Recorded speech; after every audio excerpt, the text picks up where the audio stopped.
Welcome to the Industrial IoT Spotlight, your number one spot for insight from industrial IoT thought leaders who are transforming businesses today. With your host, Eric Walenza.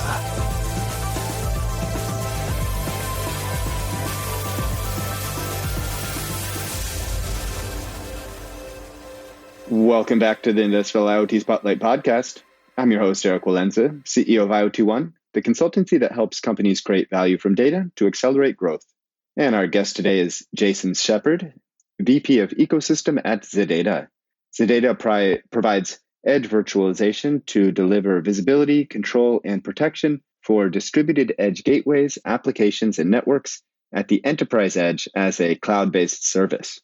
In this talk, we discussed the state of maturity of IoT, cloud computing, and edge computing today. And we also explored how edge computing is inherently enabled by cloud computing. After all, without the cloud, the edge is simply an on-premise computer. If you find these conversations valuable, please leave us a comment and a 5-star review. And if you'd like to share your company's story or recommend a speaker, please email us at team@iotone.com. Finally, if you have an IoT research, strategy, or training initiative that you'd like to discuss, you can email me directly at erik.walenza@iotone.com. Thank you. Jason, thank you so much for taking the time to join us on the podcast today. Yeah, thank you for having me on. And we were just chatting, so it's probably been 3.5 years or so since we last spoke, which I think might have also been hosting you on the podcast. Maybe we touch base after that. But great to reconnect now, and glad to see you're doing well, and you're with a new and a very interesting company. Yeah, it's definitely. I mean, really, like nothing's happened in the past 3.5 years, right? Like it's been pretty quiet, overall. But no, times have changed, and I came to ZEDEDA from Dell Technologies November of 2019. So it's been a really good ride, and definitely enjoying it, and times are good.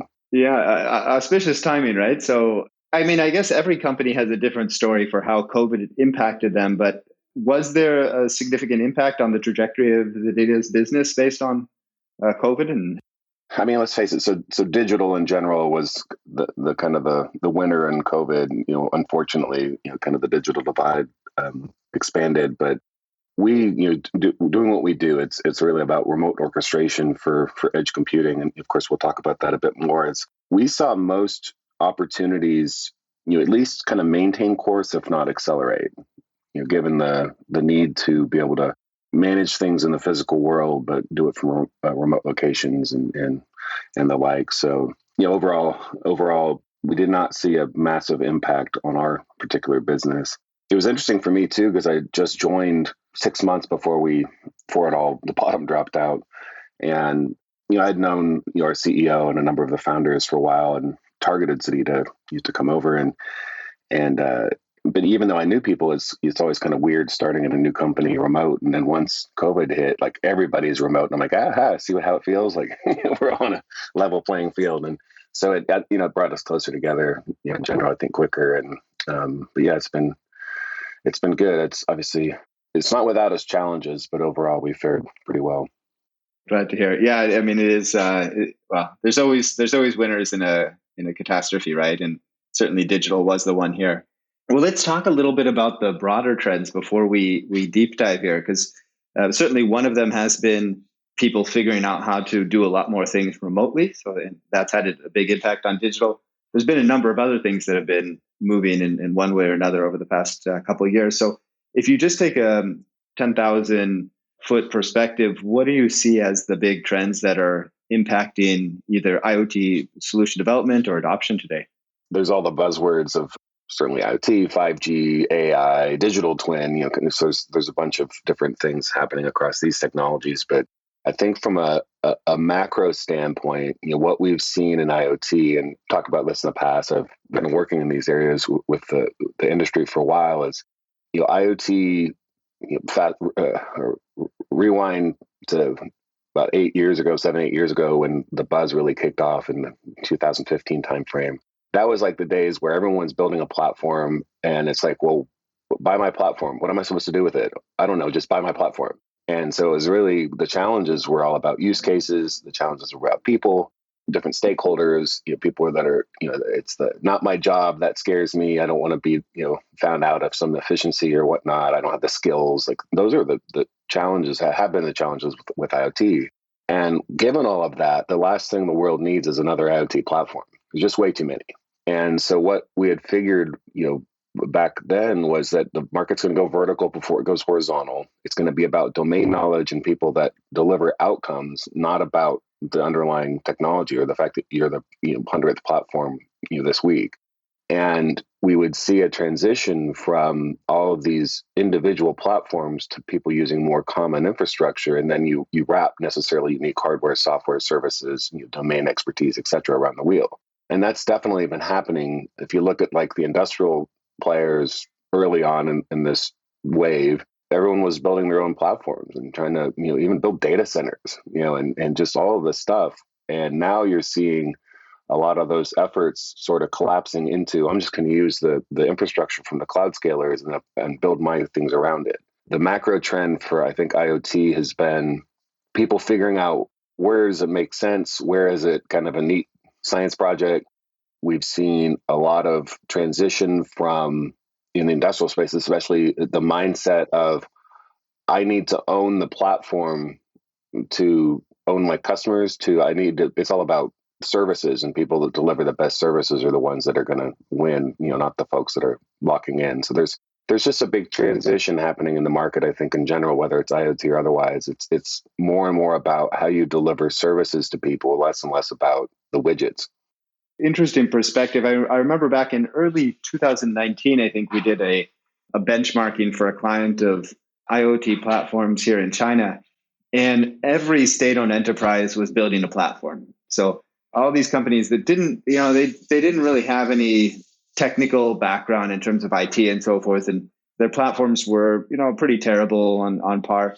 But they were all building them because everybody kind of, like you said, felt like they had to have them. This is an interesting point around domain expertise, because from that standpoint, they actually do have maybe they were 3 or 4 years too early, right? Like now, if they're building this on top of other infrastructure, their access to customers and their understanding of regulations and use cases, is actually useful for delivering good services. How do you see this today? Do you see a lot of what we call end users now trying to leverage the access to these infrastructure solutions to build kind of new revenue lines on top of their legacy businesses? Or is that a trend that you're seeing in the market today, or less so? No, definitely. I mean, everybody's, as we like to say, is kind of trying to SaaSify their businesses and be able to deliver new types of services in a subscription model or an OpEx model. Obviously, this notion of data monetization is growing, and it's definitely going to be less and less about reinventing the infrastructure and more about leveraging good tools so that you can accelerate on how you deliver solutions to your customers. Compared to early on in the IoT days, it was, as we're saying, it just everybody. I mean, I can't tell you when I was at Dell Technologies, CTO for Edge and IoT, and how many times I had calls with people. They're like, "Oh, I'm so differentiated. I can collect data and put it into a dashboard and normalize it and do it AI," which really was just fancy rules engines. And it was like, okay, I've heard that before.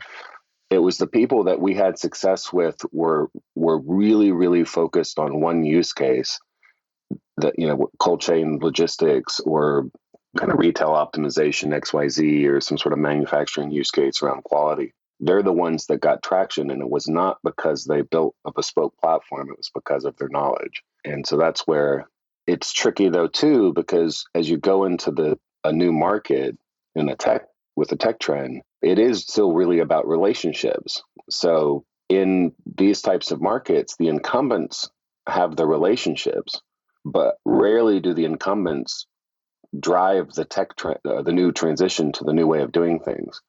So all the challengers have the new technology. There's all these startups that are doing all this stuff, but they don't necessarily have the relationships and the channels. The longstanding relationships with the manufacturing experts within some company, and this would be like the industrials, like a ABB or Rockwell or Emerson, or from a process standpoint.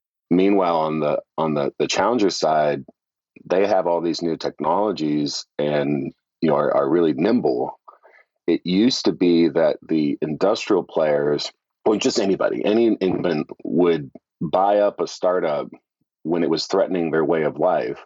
But with so much innovation happening now, and all of the open source happening, and this notion of the Kickstarters of the world, there's so much innovation that there's not enough money in the world to buy up everybody. So either you change or you're going to have trouble. And so that's one of the big factors that's changing how people do things, and this acceleration towards services and winning by merit, not lock-in, because someone else is going to do it without a lock-in strategy and beat you by how quickly and effectively they deliver new services. Yeah, no, that's an interesting point.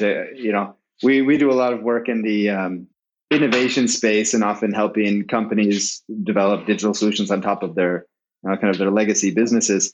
And you often have the chance to compare. You have some company that's building a particular SaaS application, edge application, whatever that is, and they're getting, they get $500,000 in seed funding and a couple of headcount to scale this up, and then they have to pretty quickly start generating revenue and then try to be profitable and have a particular margin so that they can justify additional investment. And then you have some startup that's just raised, a $20 million, B round and scales up to 100 people. And you're like, oh, even thinking about, there's no way they're going to buy this company because it already has a $100 billion valuation. But even competing with them is a challenge, right? Because they just, they have different timelines for profitability and so forth. So it's a very different ecosystem than it was, even 5 years ago in the industrial space. I guess the consumer space has been a bit like this for a while now, but for industrial, this is a new trend. For sure. In industrial, there's been a lot more inertia, as I would say, kind of the way, why do we have so many protocols? Because everybody created their own protocol to lock you into their control systems. But, with the advent of, OPCOA and, MQTT, and just, kind of both OT and IT protocols, all that's changing. I've said for a long time, you have to democratize the South, southbound traffic to monetize the North. And that's where the money is.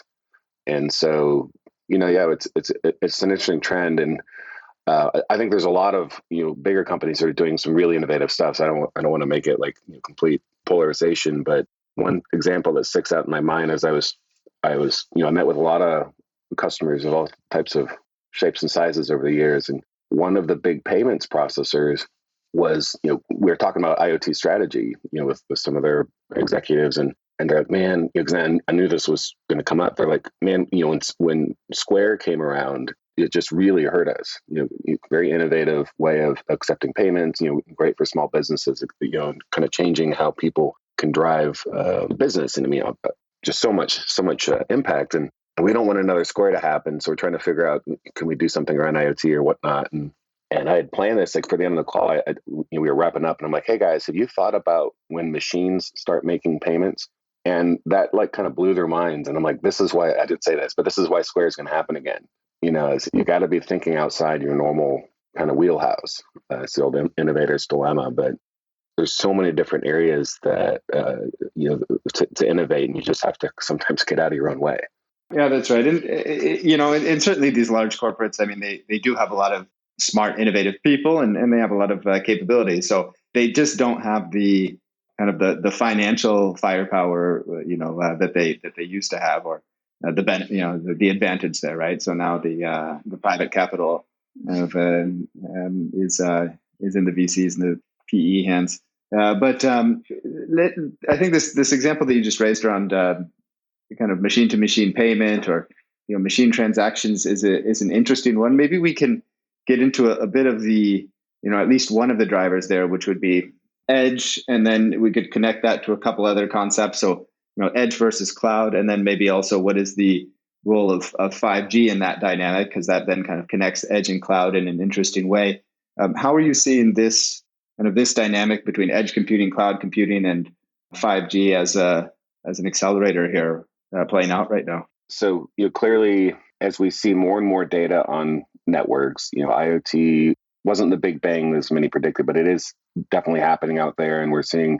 Actually, a lot of people don't want to share their successes when it comes to IoT because they feel like it's competitive advantage. But for a variety of reasons, the advent of more and more machine learning, and to some degree AI and all that, like driving more data, this is what's driving this edge trend. Is not the best idea to just pump all of your data mindlessly to the cloud. That was like a big trend. But why was cloud initially a trend, starting about 15 years ago? This migration, it's driven by the easy button. I can, it's nice to centralize services and not, it's OpEx, and I don't, have to worry about all these big capital investments. And, I just think about it as a resource. I don't care, what it looks like. It's just a resource to me. I don't care if the server is a rectangle or a circle or whatever. It's a resource. And so, there's been a big trend towards, cloud adoption, for these reasons and more. But cloud and the easy button sounds great until you get the bill. The whole strategy is make it really inexpensive and easy to get data in and very expensive to keep it there and get it out. And so that's part of the reason why we're seeing this not shift. The cloud's definitely not going to go away, but you're going to see more and more pre-processing of data at the edge, and this notion of decoupling your data from any given cloud, as part of a multi-cloud strategy, so that you're in control of all the paths from your edges, kind of where your data is coming up to the cloud. So it's kind of this, it'll be a symbiotic relationship. There's a lot of clickbait, the edge is going to kill the cloud. It's like, no, the cloud will still be very relevant. The edge computing inherently has the cloud involved in some way, in the way we define it today. If you don't have this relationship to the cloud in some form, whether you're training, models, AI models in the cloud using kind of unquote unlimited resources there, and then you're deploying inferencing models at the edge to pre-process data, or you're doing some pre-processing locally, and then you're going to do more processing of a subset of the data in the cloud, et cetera. If you're not doing that, you're doing legacy on-prem computing. Those are just on-prem apps. So edge computing, the key difference is, because a lot of people, I've been doing edge computing forever. Well, the difference is that it's got this sort of symbiotic relationship with the cloud. It's a continuum from constrained devices, field, a lot of, like I say, some sort of sensor, smart light bulb, thermostat, whatever, up to regional data centers just south of the internet exchange. So, the edge. And where you place compute, like workloads along that continuum, is going to depend on a balance of performance and cost and latency needs and safety, security concerns, and things like that.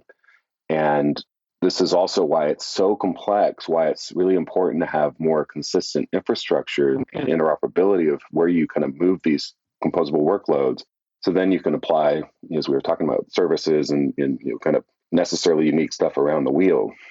So it's going to be this continuum, and there's different trade-offs, and we can kind of talk about some of those as we go. And ZEDEDA is focused on a particular part of the stack, and the balance we'll kind of see play out over time.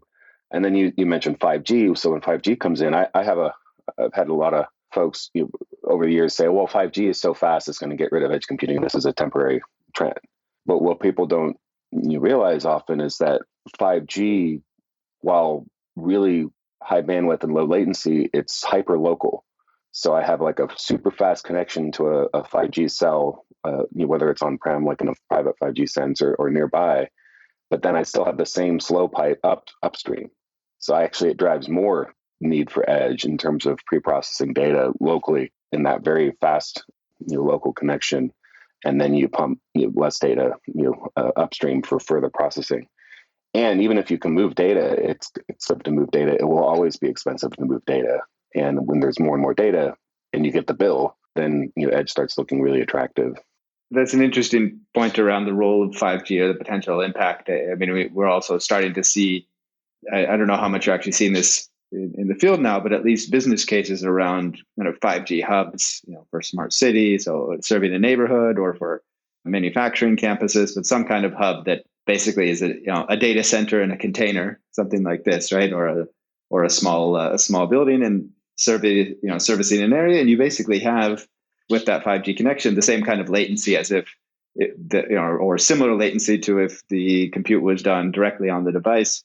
But then you have enough compute power in that container to do some pretty sophisticated work.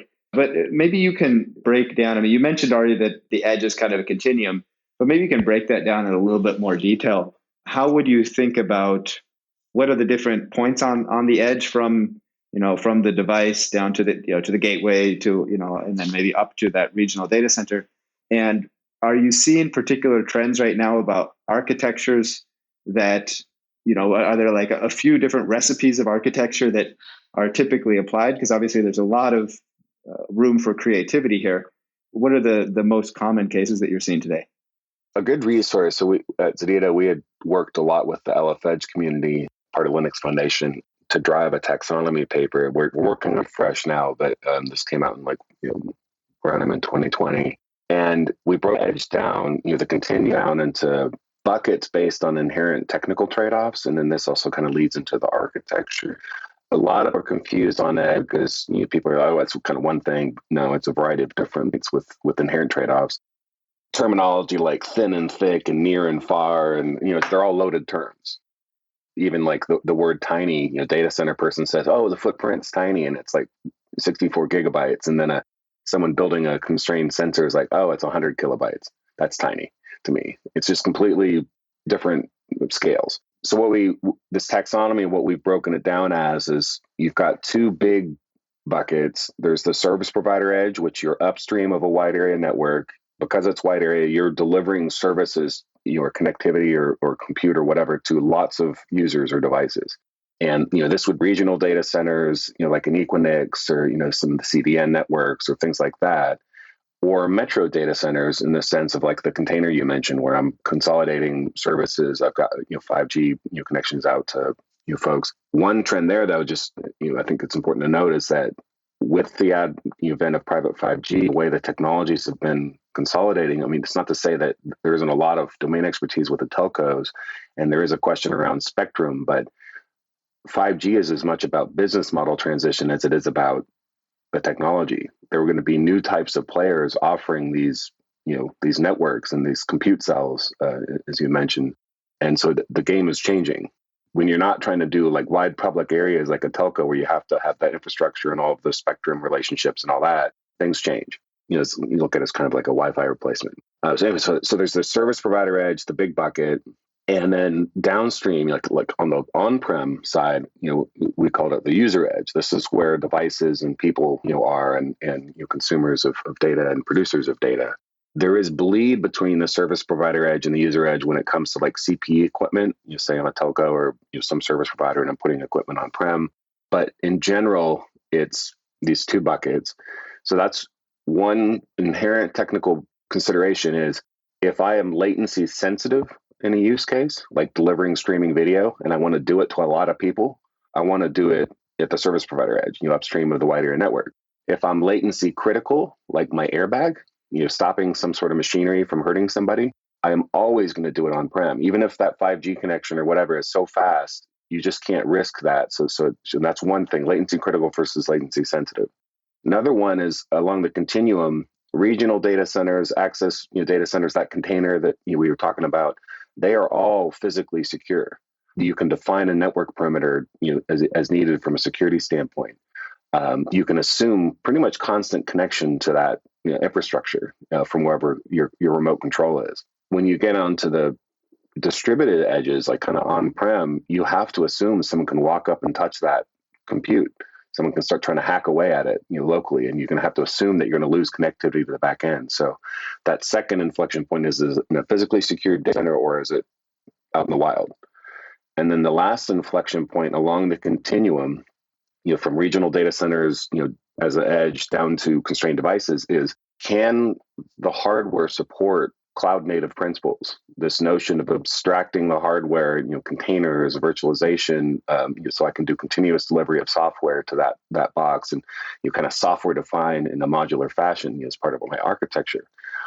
Can that box support it, and it's driven by memory and to some degree CPU, or is it so constrained that you have to do embedded code? And that's another inherent technical trade-off. So, like a gateway box, a hub router, server, doesn't matter, call it an edge node. It's around 512, 256 megs of memory that is the floor to run containers and virtual machines and things like that. And we'll talk about that when we get into what we do at ZEDEDA. But below that, you have to go embedded. And so now all of your updates are kind of monolithic over the air updates, and versus I can software define and add modules. I want to put in a new AI module. I'm going to add the security function. They're more like apps.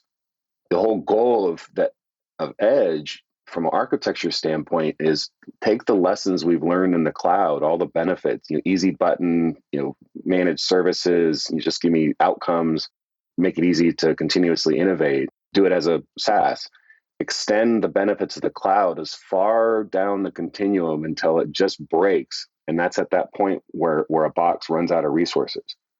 By doing that, now I have the ability to do it as a as SaaS, all the benefits.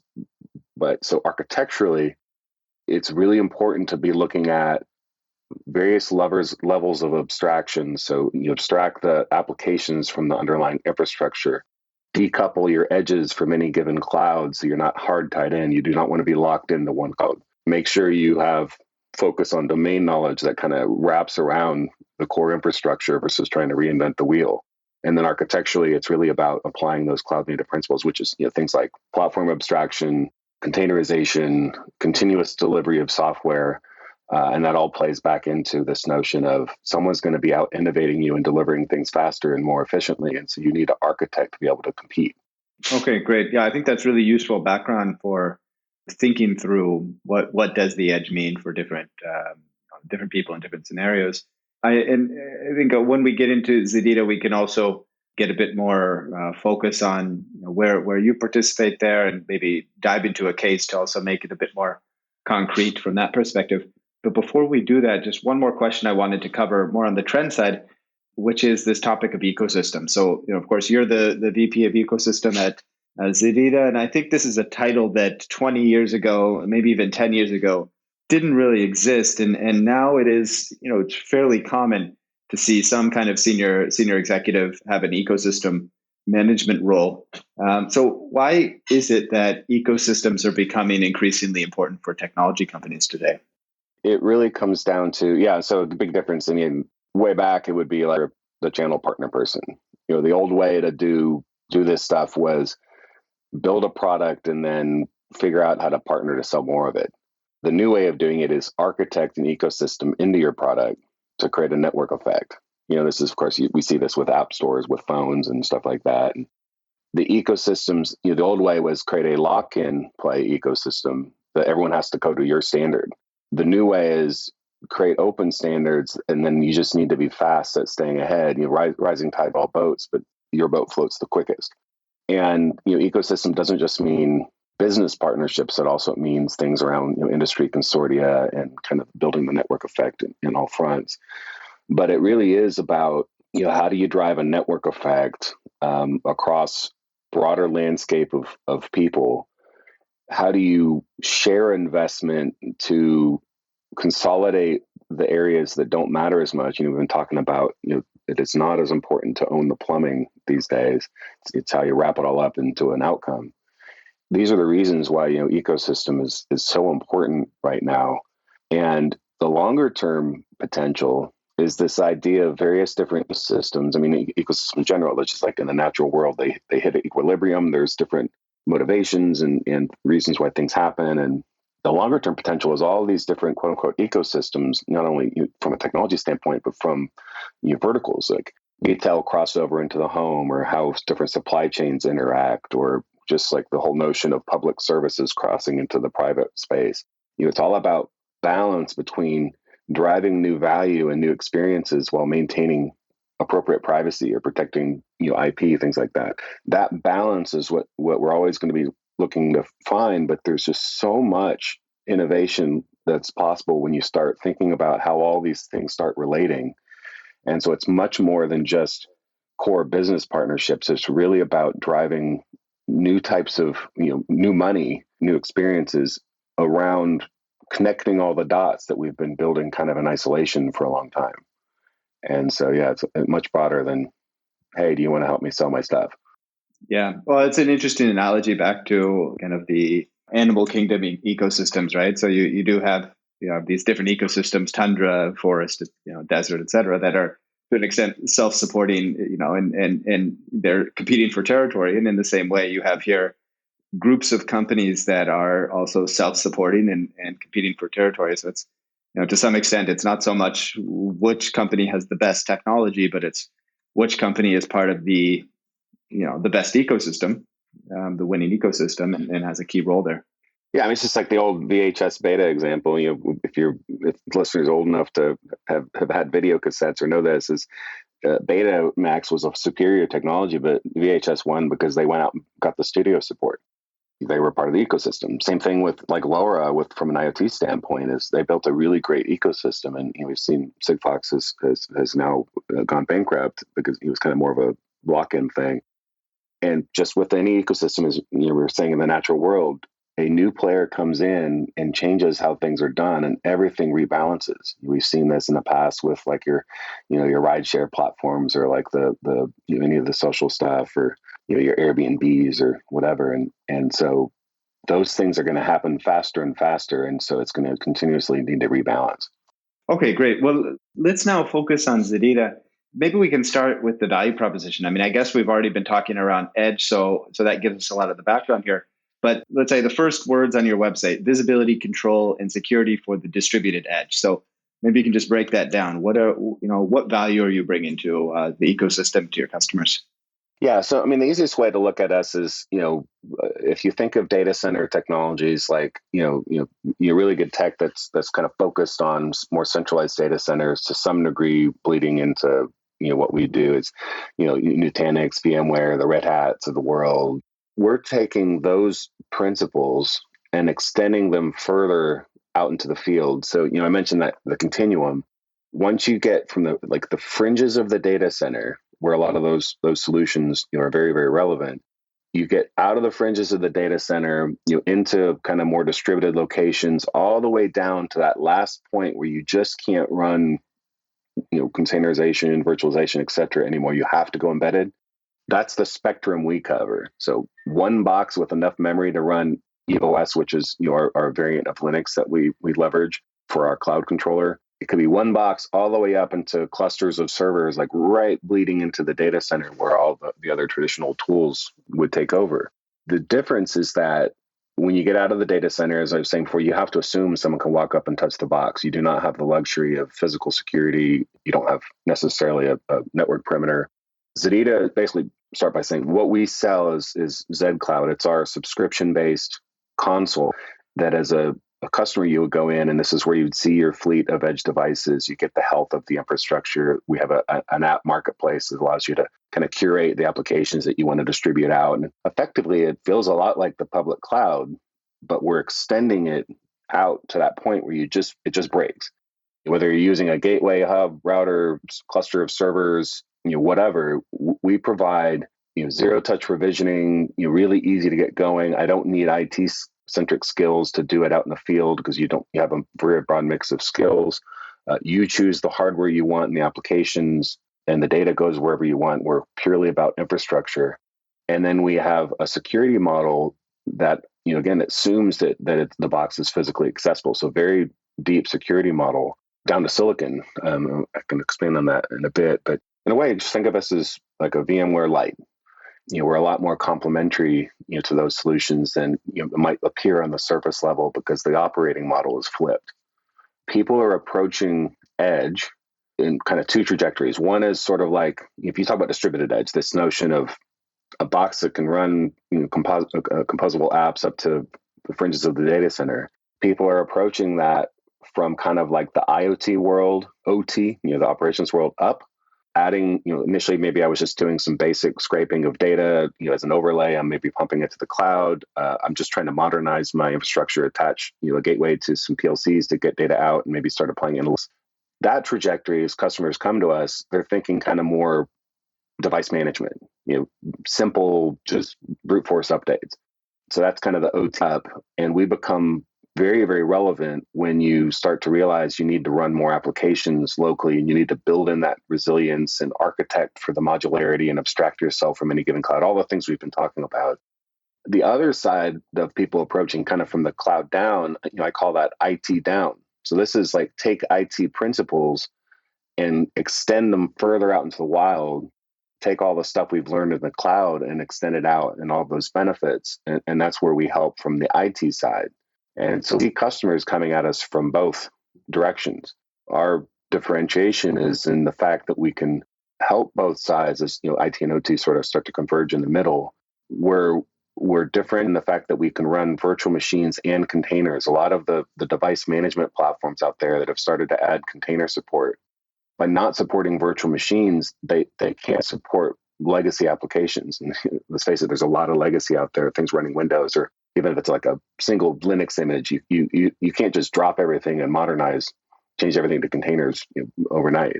So the other big one is our security story. There are other platforms out there do device management or edge orchestration, as we would say, but they have like virtually no security story. For us, it's so the two components. There's our cloud that we monetize, and then we leverage EVOS, which is this variant of Linux with embedded hypervisor and all kinds of new curation. Think of it as like Android of the edge. We built this operating system. We put it into Linux Foundation, so it's open. This is all goes back to all the things we've been talking around. It's better to democratize the base, and then we build services around it.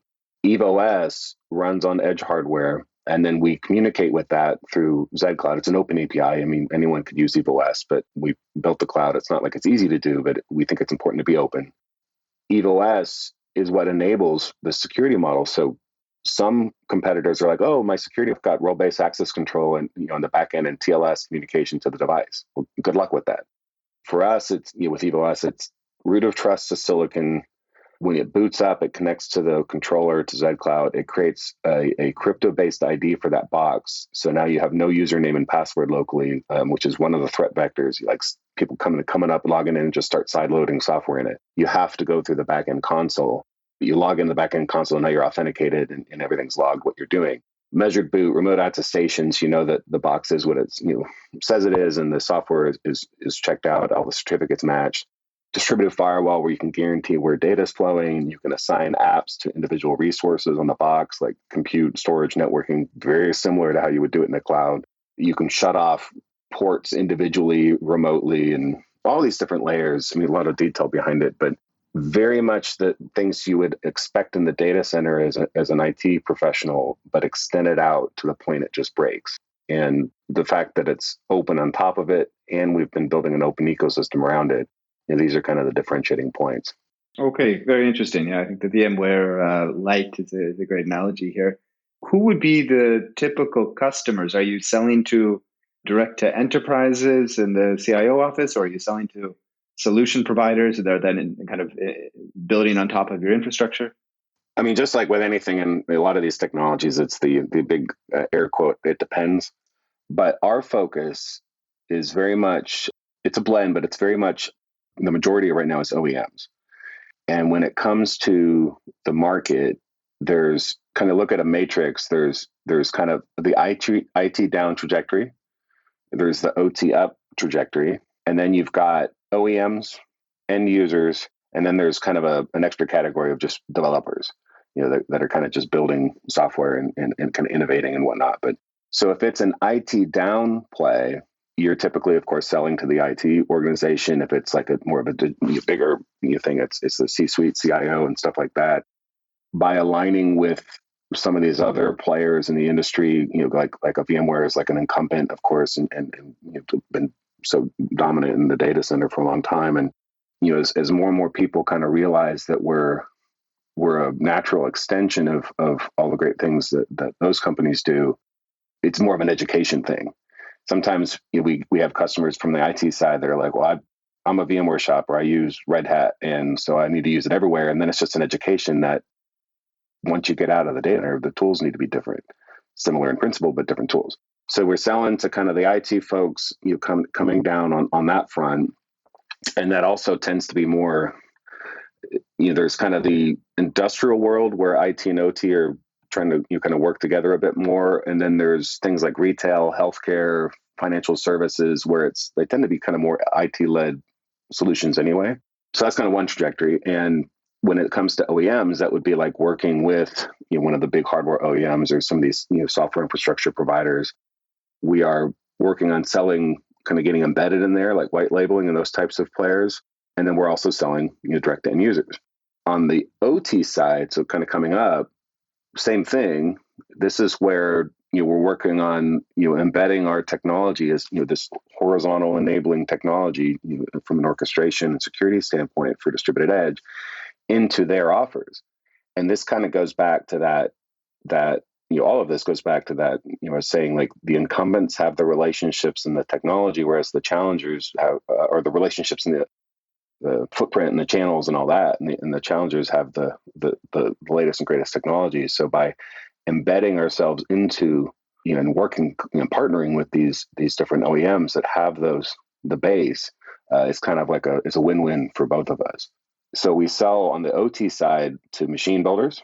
I can give you an example of that, as well as big solution OEMs. So folks that have a little bit of everything: software, services, hardware, the big industrial controls players, and a variety of folks. In those scenarios, those customers, as an OEM customer, they handle the OT IT thing because they have those relationships, and we of course help by joining forces, and it's kind of bridging across the aisle, so to speak. When it comes to direct to end user, which is maybe it's a portion of our business, direct to end user, we go in and as a small company, we're the ones addressing kind of IT OT. And who do you sell to? It completely depends on the use case. It depends on the organization. Are you selling more to the IT admin, or the OT network admin, the production supervisor? We navigate that. And this stuff kind of plays off of each other, because as we build more OEM relationships on the OT side, then we're actually starting to go together into these customers. We're like, oh, you're a longstanding, customer of industrial player X. We're working with them, and then everybody's happy because you connect the dots between the relationships and the technology. So there is a variety, but if you slice it up between kind of IT down and OT up, and OEM and direct to direct, it's kind of the vectors that we consider. But overall, much more focused on kind of the OEM trajectory is how can we enable people that have the domain expertise, have the footprint to accelerate, which ties back to everything we've been talking about, today, is just be really good at one thing. In our case, it's about that fundamental infrastructure. We do not do applications. We're not trying to be in your data path. Just do it really well, and then enable other people to deliver those services. Gotcha. Okay. Well, why don't we dive into one of these OEM cases then, and we can look at what does this look from what was their challenge, what was the solution, and then how are you working together today? Which case would be a good one to dive into? Yeah, we can talk a bit about Bob's. That's one of our public case studies, and just there's a bunch of different things we could get into. I know we're coming up on time, but so Bob's is a machine builder. I mean, they're, broadly speaking, solution OEM, but they build these huge packaging machines to make cartons and labels and the like. And they had adopted Azure IoT. This is a very common pattern for our customers. So Azure IoT, they're doing all kinds of cool stuff, and there's Azure IoT Edge. Microsoft clearly has a big footprint in the manufacturing space, just coming from the embedded Windows world, and longstanding. Azure IoT Edge is kind of like, as the Edge component, Azure connected Azure IoT Edge. Once Azure IoT Edge is out there, then they can do all kinds of stuff in terms of managing modules within that runtime, that kind of blob, so to speak. But getting Azure IoT Edge onto a box and managing the box itself is actually quite hard without us. We've done a direct integration with Azure IoT. We make it a couple clicks of buttons. Then you can also manage the infrastructure and the like. So Bob's, like a number of our customers, found us through the Azure IoT marketplace. They had already adopted Azure IoT, but realized, hey, this is really tricky to scale, because I'm talking tens of thousands of machines over time. So they came to us, and we were in production in like 5 weeks with them. This is the beauty of SaaS, is once you know there's a use case and you've got a definite problem to solve, we can spin up quite quickly. And so they're leveraging us to manage the compute inside of these big packaging machines, deploy their baseline applications. They're just like we've been talking about, they've got this whole initiative to drive more connected services to their customers. To some degree, it's just about making sure they're happy in general, but also I can monetize new services. This is an overall trend that we're seeing across the market, and we're providing an engine to enable you to scale that, and it helps that it's rooted in SaaS. We were in a webinar with Microsoft and them a little while ago, and first off, the Microsoft rep was like, "Yeah, use ZEDEDA. It's painful to deploy Azure IoT Edge without them." And the second off, the tech lead from Bob's was like, "We had a problem at just 10 machines trying to manage this stuff out in the field in terms of scaling." And this is a very common thing for a lot of folks. So we see use cases like that. kind of more constrained to a connected machine, that you're trying to deploy intelligence to. We do a lot in, manufacturing, oil and gas, renewable energy, especially because utilities tend to be freaky about anything attached to the cloud, even though we're not in the data path, so the data can stay on-prem. But, so we see those kind of industrial use cases. We have one of the world's largest oil and gas service providers that are consolidating their kind of legacy SCADA software in these trucks out in the oil field alongside kind of more modern software for network function virtualization. And we're, again, that engine for that.